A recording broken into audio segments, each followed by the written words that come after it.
법무부가요, 대검찰청 특수공안 담당 차장검사급 직위 4개를 없애는 직제 개편안을 대검에 통보했습니다. 이를 두고 윤석열 검찰총장 힘 빼기가 가속화되는 거 아니냐 이런 해석이 나오는데요. 계속해서 두 분과 함께 이 내용 살펴보겠습니다. A4 용지 10장 분량입니다. 직제 개편안을 대검에 보내서 의견 조회를 요청했다. 이거 구체적으로 어떤 내용이 담겨 있습니까, 이 변호사님?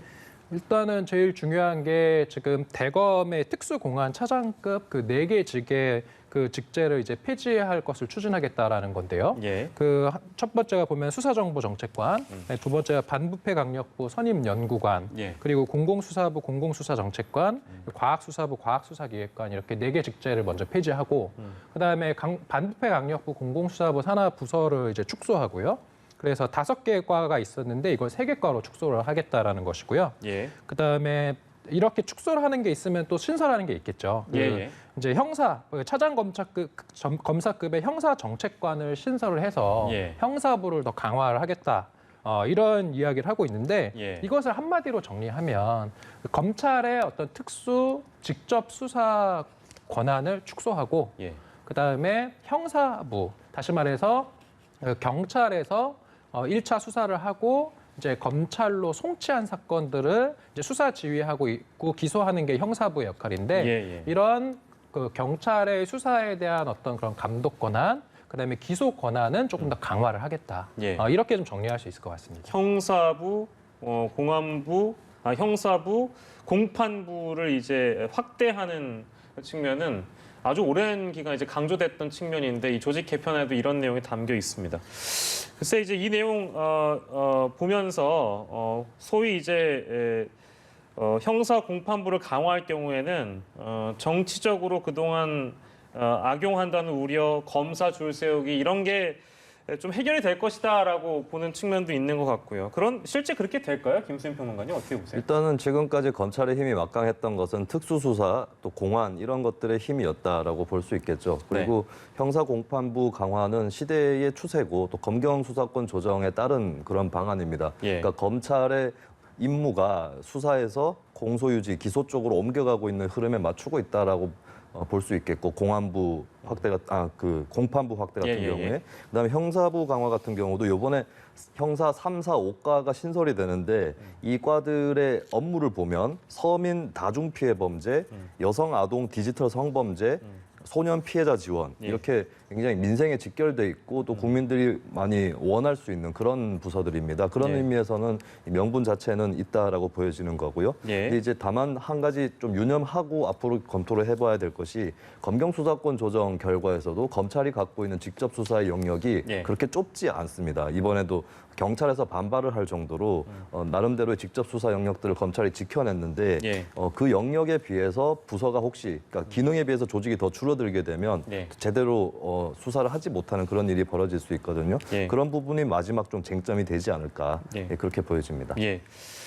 근데요, 저희가 처음에 소개해드렸습니다만 이게 이제 윤석열 검찰총장의 힘 빼기 아니냐, 힘 빼기가 가속화되는 거 아니냐라는 해석이 일각에서 있어서 실제 그렇습니까? 어떻게 봐야 돼요?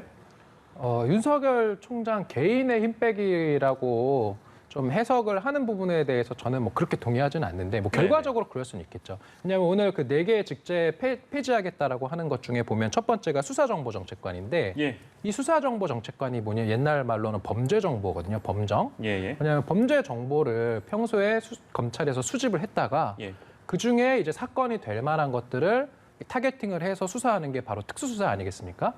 근데 이러한 것을 이제 폐지를 하겠다라는 것은 이러한 선별적 특수수사를 앞으로 축소하겠다라는 이야기고요. 그렇다라고 한다면 지금 사실 윤석열 총장이 특수통으로 계속 검찰에서 입지를 다져왔고 지금도 뭐 조국 전 법무부 장관 수사라든지 뭐 이제 그러한 수사들이 사실은 특수수사인데 이러한 것들의 어떤 권한을 축소를 하겠다라고 하는 것이기 때문에 이게 이제 윤석열 총장의 힘빼기다라는 이야기가 좀 나오는 것 같아요. 근데 저는 개인적으로 그 변호사로 일하면서 솔직히 이런 특수 사건을 제가 막 담당할 일은 별로 없고 일반 형사 공판부 사건을 저는 접할 일이 많은데 이런 경우 보면은 특수 수사에 비해서 일반 형사 공판부 검사들은 너무 사건이 많고 처리해야 될 사건도 많기 때문에 개별 어떤 그런 사건의 수사가 되게 더디고 그다음에 실제로 뭐 압수수색이나 이런 게 적시에 진행되지 않는다든지 예. 수사가 좀 부실화될 수 있는 그런 일들이 많아서 그런 수사 어떤 범죄 피해를 당한 사람 입장에서는 왜 이렇게 수사가 잘 안 되느냐. 우리가 언론에서 접하는 수사는 저렇게 전광석화처럼 예. 막 몇십 명의 수사관들이 투입이 돼서 수사를 하는데 예. 일반 민생 사건 같은 경우는 수사가 잘 안 되고 이런 면이 있거든요. 예. 근데 그 이유를 보면은 검사들이 일선에서 너무 사건이 많으니까 예. 예.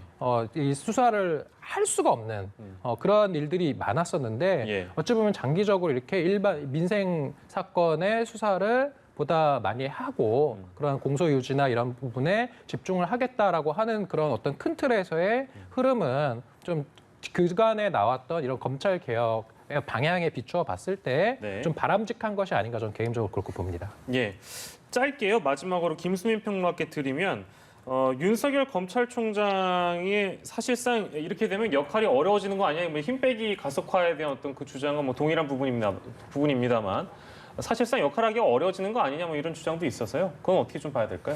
뭐 형사공판부 강화라든지 직접 수사 축소 이 부분은 윤 총장 또 대세는 좀 따르거나 혹은 본인이 먼저 네. 평소에 후배 검사들한테도 검사의 배틀필드는 수사실이 아니라 법정이다 이런 네. 얘기를 했을 정도니까 뭐 상당한 부분을 예상 외로 수용할 가능성은 있습니다. 하지만 예. 어쨌든 간에 뭐 대검에서 검찰총장을 지근거리에서 보좌하는 인력들이 줄어든다라는 것을 포함해서 힘이 예. 빠지는 거는 사실일 테니까요. 근데 아마 이게 직제 개편은 직제 개편대로 뭐 사람을 좀 지우고 볼 필요는 있습니다. 구조를 보는 거니까. 예. 근데 문제는 남아 있는 이제 중간 간부급 인사라든지 예, 예. 이런 부분에 있어서 이제 윤석열 총장이 좀 신임해왔던 그 검사들이 교체가 될 경우에는 윤석열 힘빼기는 이제 좀 현실로 드러나지 않을까 그렇게 보여집니다. 예, 중간 간부급 인사까지도 저희가 봐야 되겠죠. 이 내용까지 저희가 두 분과 함께했습니다. 이호영 변호사, 김수민 평론가와 함께했습니다. 고맙습니다.